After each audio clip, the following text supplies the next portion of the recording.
hands-on. That's right. Yeah. Exactly. Yeah. So tell us a little bit about Bill Talks AI. What exactly is that? And it's a newsletter, and Yeah, so when I started working with AI, one of the ways that I personally learn is I share what I learn with other people.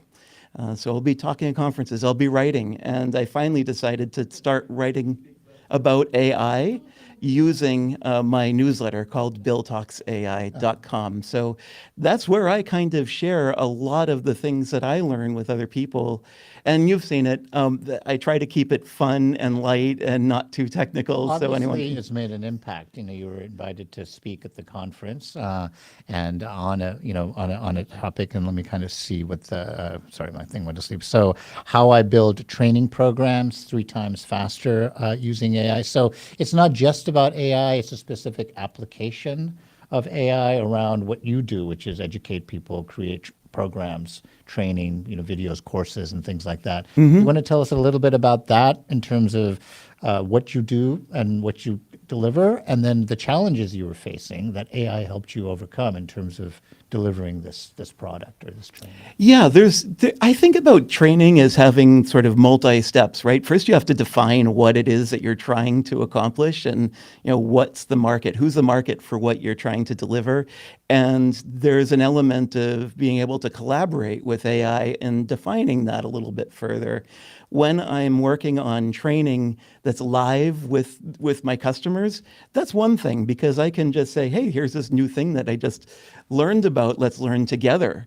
But when you're doing pre-recorded training that is available as an e-learning on an e-learning platform, you really have to think about what it is that you're developing, and you need to spend a lot of time making sure you get that just right. So essentially what I've been doing a lot of with AI is to kind of help AI help me build the training programs a lot faster. And yeah, so I use some of the chat LLMs, as we call them, large language models, Claude, ChatGPT, Copilot, Gemini, but also I You use have a some. most favored son type of thing? They're good for different. Okay, well, the first one was ChatGPT, so I think once you get into that, First love is always there. exactly. So what were the challenges you were having creating training programs? Like, why did you say, oh, I got to do this better? Like, what were some of the issues you were having? Well, you and I both like to do video, and that's one of the ways that we met. We were talking here at the AI user group, and I felt like it's so hard to get training properly done, especially if you have to pre-record it. It's you sitting in front of a camera, recording yourself, plus also, in my case, the screen. And I have to have all of that coordinated and look good and sound good. And here we're in this nice podcast room, but my guest bedroom that I do all my recordings out of. So This you is have to do every part of the process. Yeah. It's a trade-off in time. Obviously, you're not a AI agent where you can do things simultaneously. Right. You have to do one thing and then do another thing. So that editing of the video and putting together the syllabus and the structure of it and make sure it maps to the flow and everything, that's time consuming. Right? It's very time consuming. Creating a 6-minute training video can take 4 to 6 hours. And then when you're thinking about writing the script and producing it and getting it just right, it could take 2 to 3 days. So I have really brought this down to about 4 to 6 hours in total for everything, as opposed to just the video part. Right. So that's really pretty incredible. And so previously you'd have to probably get somebody else, maybe somebody in the Philippines or somebody to kind of do all your editing video. A lot of people do that. They look offshore and things. This allows you to kind of take control of the whole process more, saving you on the back and forth and having to deal with corrections, which take a lot of time itself. So you have now more control of the kind of vertical process in terms of producing it and things like that. Exactly. So things that used to be a big problem, if I'm reading from a script, my eyes going everywhere, and then that distracts the person. Now the AI has video tools to kind of keep your eyes, making it look like it's looking at the camera, right? There's audio, and that's what I think you were referring to. I used to use great resources online on a product called Fiverr. I don't know if you've used them before. Sure, yeah, right. I'm Yeah. a dude. They did almost all my audio editing for me, and that's a cost. Right. And people say, oh, $5 for an Yeah, edit. it's not just a cost. It's just like what they call transaction costs. It's a supervision, back and forth, communicating your edits. That takes, that's a time. That's a cost. Absolutely, and also, not to mention the fact that now I'm distracted because I have this other thing to do.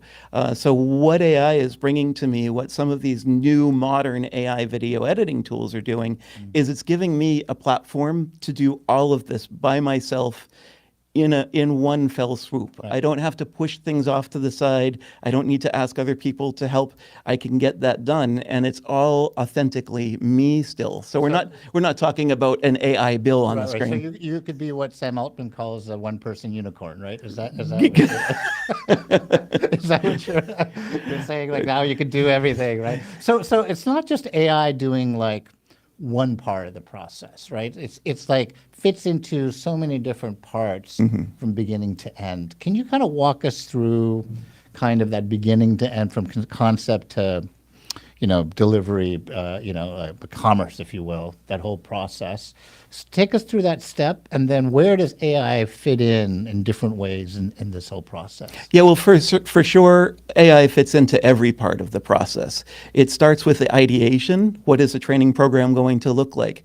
I always like to create the training programs for me.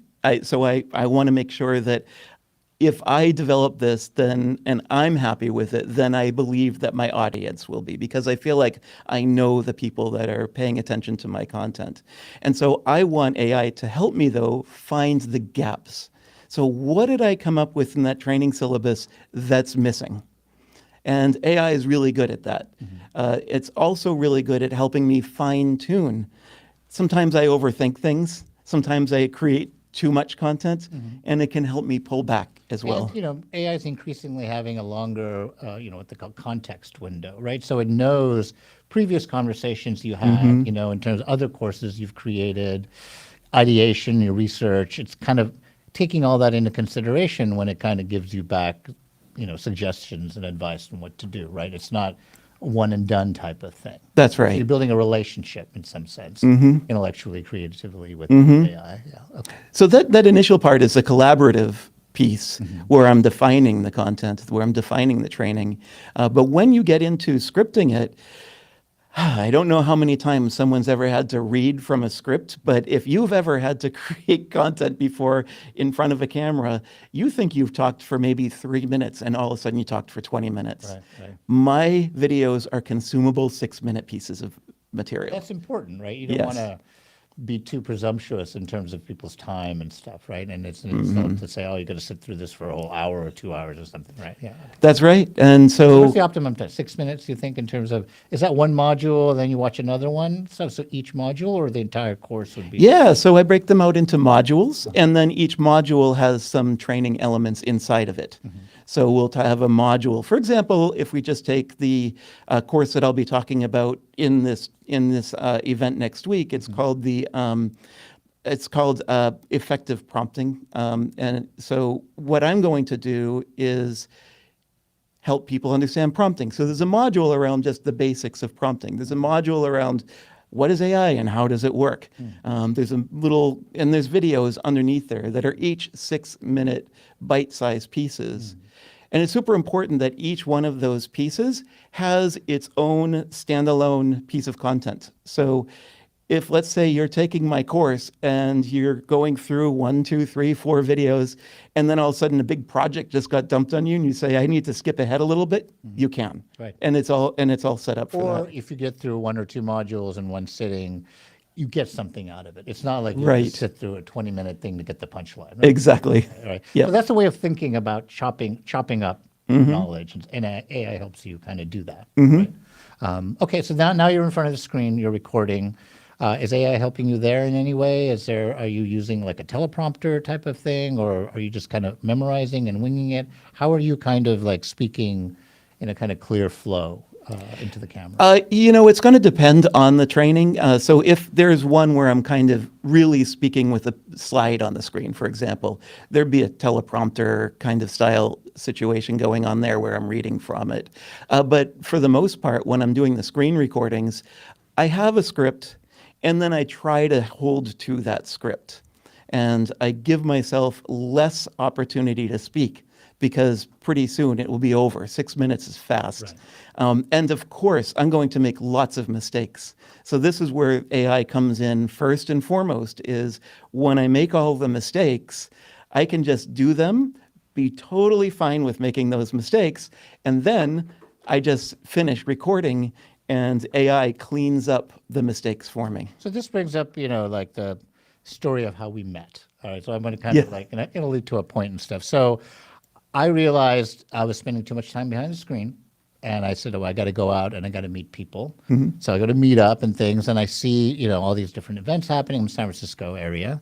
Events happening, an AI user group is one event, and they seem to be consistent and have interesting topics and stuff. So it's okay. That's the first one I'll go to, right?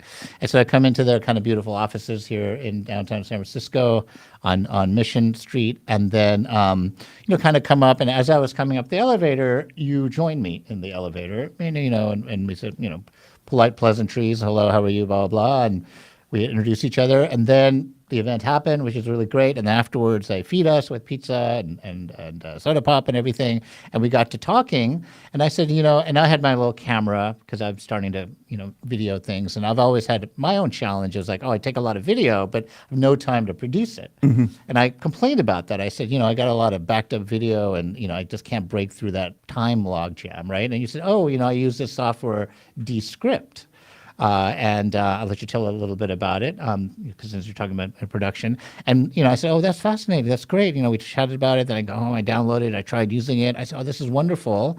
And you'll explain why. But one of the things that it does is that it goes through your entire audio, identifies the ums and the ahs and all that kind of mistakes, and then helps you kind of cleanse those, right? And so that's what you're kind of talking about here, right?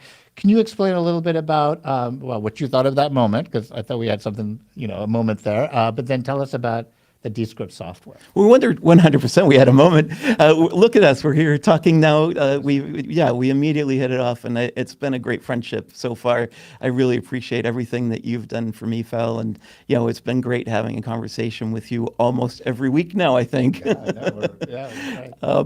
So one of the things that these tools can help you do is do those simple cleanup things. We say ums and ahs all the time, and we don't even realize we're doing it.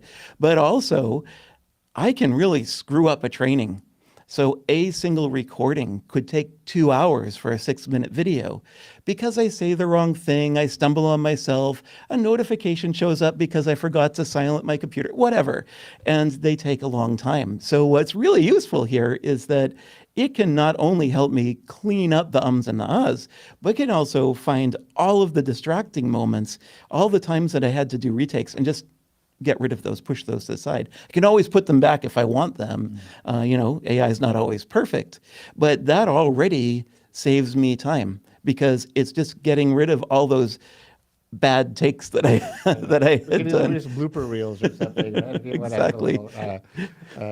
Okay, so that helps you produce it much faster, right? So it's all about shaving off minutes and seconds and hours, basically, right? And so that's a dramatic thing. And the cool thing about that is that I guess what it does is it transcribes the text, puts it side by side with the video, and you could actually edit the text. That's and then right. Edits the video, and then you could fine tune it by looking at the timeline and everything like that. But that's really dramatic because if you're telling a narrative, you're telling a story, you just basically edit the story and it takes care of the video. Whereas previously you had to back and forth, capture the right moment, all that type of stuff, and that was time consuming. Yeah, and I think this is probably the one thing that you're touching on that is such a huge time saver is that you're editing video and audio like it's a doc. Right.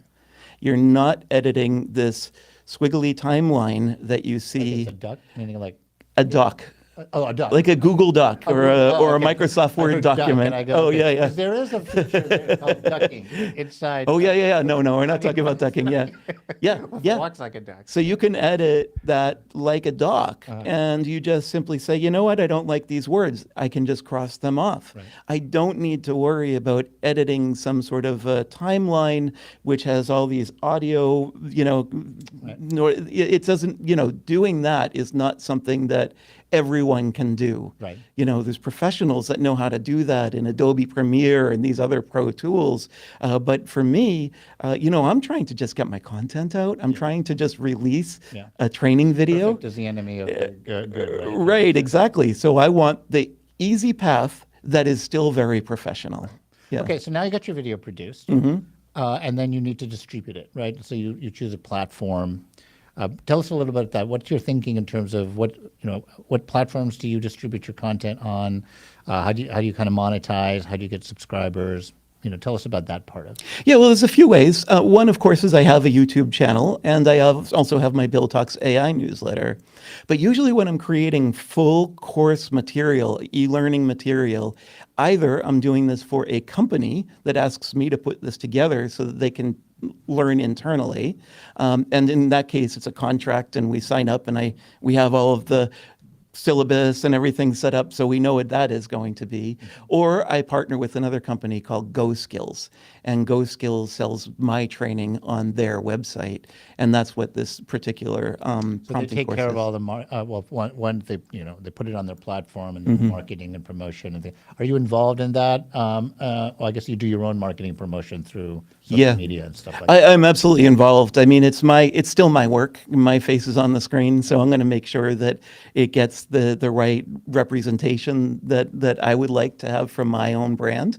And they're, of course, a great partner. That's what they do, is they partner with great trainers, and one of the cool things is that they have an audience of L&D people, learning and development people in organizations, where they can just go ahead and sign up with Go Skills. They don't need to have to find me on the list of all the other trainers. They can go to Go Skills, and Go Skills has this library of material. And you probably don't know a lot about behind the scenes and what they do, but is there kind of AI elements in their process as well that you know about? Do they use AI to make their system or platform more efficient? Well, I think they are working on creating some AI-driven tools that I've seen them announcing recently, and I think that's a new journey that they'll be going on. But Of course, I'm they not. have a lot of AI content for learning as well. I mean, that's a topic. Right? Yeah. Okay, cool. So now you've got millions of people watching your videos, and things are just rolling in. How do you track, your analytics, performance? Who's watching what, and then how do you kind of retarget them, or do you have a kind of post-event process where you build relationships with your audience? I think what's important is just the relationship building piece. I think you could keep on refreshing your watch count on YouTube and your opens in your Substack, and constantly communicating with the training companies. I think, to me, the more important thing is find out what people need now in order to do their role more effectively Right. using AI, and focus on that. And go back and produce more content. I mean, now, Yeah, that's exactly. your part of the process. It's my niche. Yeah, that's your niche. So you have increased throughput, right? And you have a platform for distribution. Do you also do kind of audio podcasts or things like that? Are you thinking about other channels, or does the Go Skills platform take care of kind of syndication and things like that? Well, they take care of the syndication of that particular training program that I'll be talking about in this course, but in this workshop rather next week. Yeah, certainly I have a podcast that is fairly popular. We have over 25,000 listeners. It's called the Agile in Action podcast, which is not related to AI, but it's really about how we can work faster, more efficiently, and provide a safe space for teams. Right.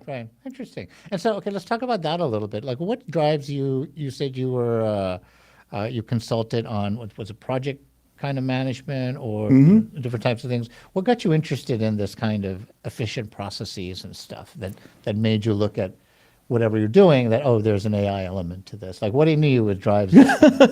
Well, I thought I was going to be a software developer, and I started with a startup, and I started doing my software development, and they said, you're really good at communicating how the project is going.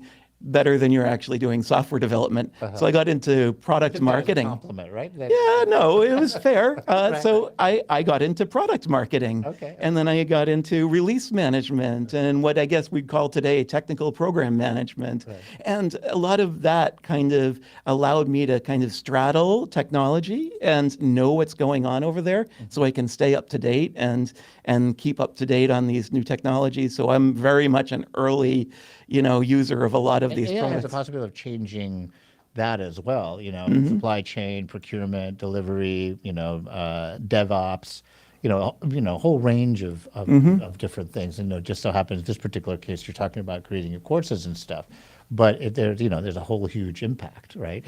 Well, if you read almost any study from Harvard, Gartner, any of these studies that have come out towards the end of 2024 and the beginning of this year, 13% of information workers use AI every day.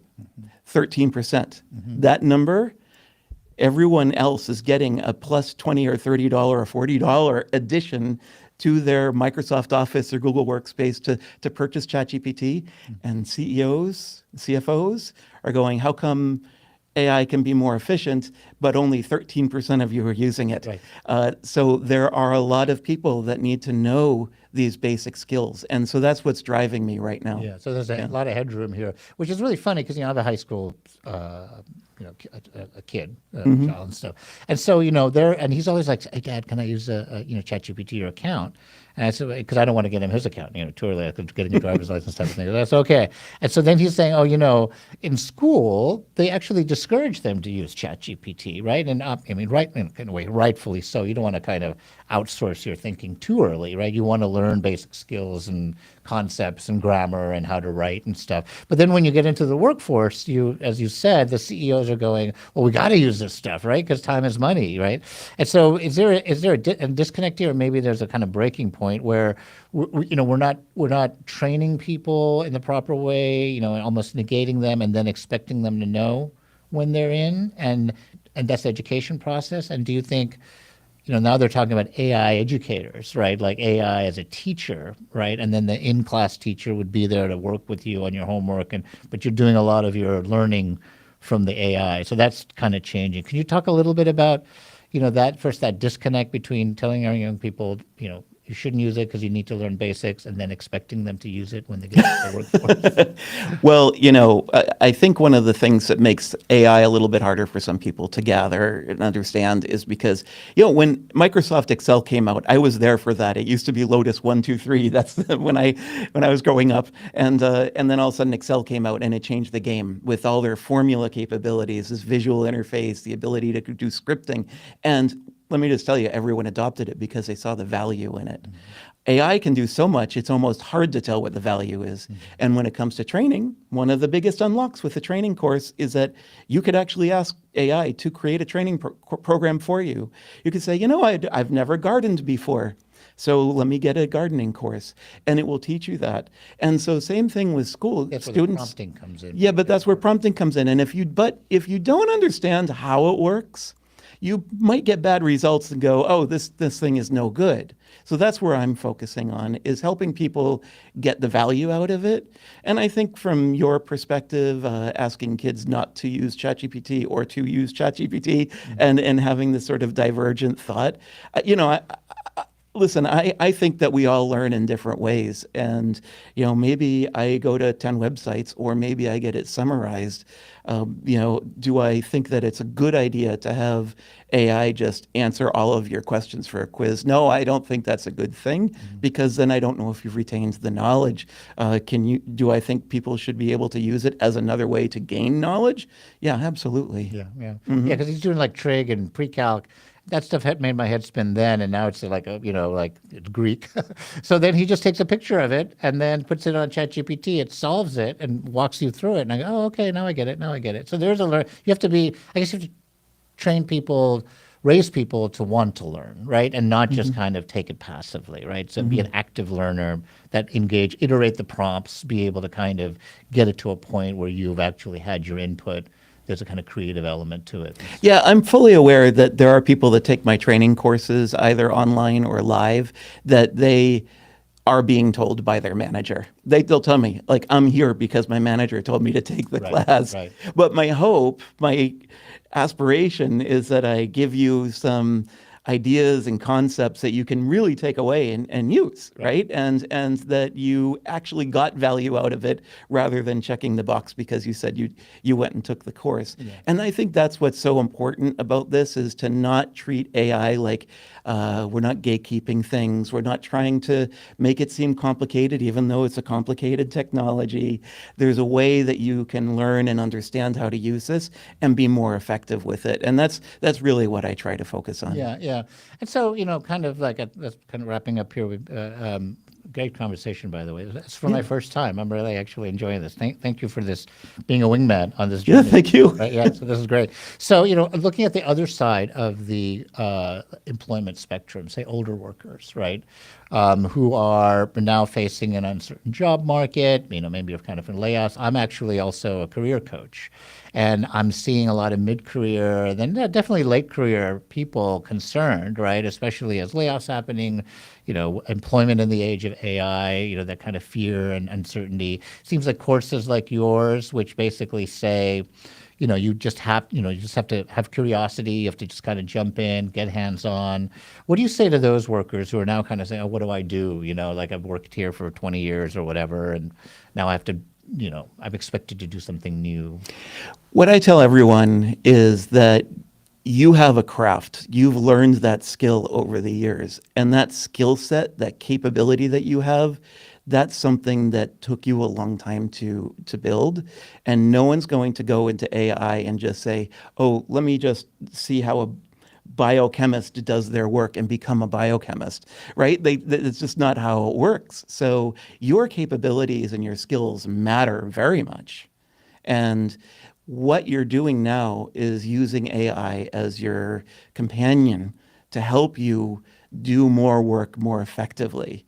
And even if it's not more work, maybe you're getting more advancements done. Maybe you're completing your work at a faster rate so that you can get the busy work out of the way, so you can remain more strategic. It's like it's a great equalizer. If you're going to compete against a 25-year-old, who just kind of finishes a 6-pack of Coke and just keeps cranking, by increasing your own productivity, right, within your busy life, being able to deliver more for less, which is what productivity is, it is an equalizer. People should see it as an opportunity to stay competitive against younger workers and things like that, right? I mean, that seems to be the, opportunity here for older people. I mean, I fall into the category of an older person, and I couldn't be more happy to be embracing these technologies right now. To me, it's a very exciting time. Yeah. I know fully that there's political challenges around AI, and we know that there's concerns and issues around how these models are built and where is this data coming from and is it hallucinating. But to be frank with you, it has saved me so much time in my career that I can get more work done. So it honestly, to me, it's just a no-brainer. Yeah. And so we're not put out to pasture. Well, I'm not putting myself out to pasture. Even though grass is greener on that side. So let's wrap up here. Can we put up the last slide? Sort of look at where we have the QR code, and then we talk about all the kind of different things. You want to kind of give the final pitch for the conference, and you're going to be in it, and maybe pitch the bigger thing as well? Yeah, I mean, the AI User Conference is coming up next week, so that'll be April 15th, 16th, 17th of 2025. And I'm really excited to be part of it. And, one of the things that I think really the team has worked on heavily with this group, with this conference, is to enable people to go to workshops. So they're not just, here's some slides that talk about how you might be able to accomplish something. We're showing you how you can accomplish something. So while you and I are having this conversation, Fal, between you, we don't have a screen up and I'm not demonstrating things. When we get there and you're in that course, whether you're live streaming or in person and in San Francisco, then you'll be able to actually see how all of this gets done. And that's what I'm excited about, is it's going to be hands-on. You're going to see how I actually do produce training 3 times faster. Yeah, and that's the usefulness of this conference versus other ones, right? So it's very workshop oriented, it's very education oriented, and some you just have to kind of go, right? But where it's such a, things are moving so fast, right? So by the time you learn something, there's something else is there. So you just got to not be afraid and just immerse yourself and let it kind of like flow over you, right? And that's how you kind of learn, right? So the key thing is your attitude. You have to be curious. You have to, right. Say, hey, how do I do this? Don't be afraid to push the red button, and in a way, and just kind of get, and you had mentioned that as well, like you were surprised that I just took, we had a conversation, and then I just went and started using it, right? And so, Right. yeah, no, I appreciated that you appreciated that, because I find that a very important thing to kind of keep up with. All right, so great. So it's going to be a great event, and this was like kind of a good preview, I think. We should do more of these. We got to start meeting like this, as they say. So it'd be wonderful to do more. And this is a great organization here, the AI User Group. They just kind of put fantastic events together on a weekly basis. It just fills a room, packs it, really interesting information, gives me a lot of stuff to kind of make videos on and things like that. So there's something for everyone, as they say, right? So I want to thank everyone for joining, we'll hopefully see everyone at the event on the 15th, 16th, and 17th of April. Get your taxes in and head over to the event, and then find out how I'm going to pay for next year's taxes, right? So, all right, but thanks a lot. Well, and Fal, just real quick, I mean, obviously, you are a great coach, and so everyone, if you're at the event, look out for Fal and say hello. He's a really great guy, and you'll learn a lot from him. Well, thank you very much. Thank you. It's nice to have friends. You have to have human friends, right? And he's not just like an AI bot or something. All right, great. Well, thanks everyone. We'll see you next time.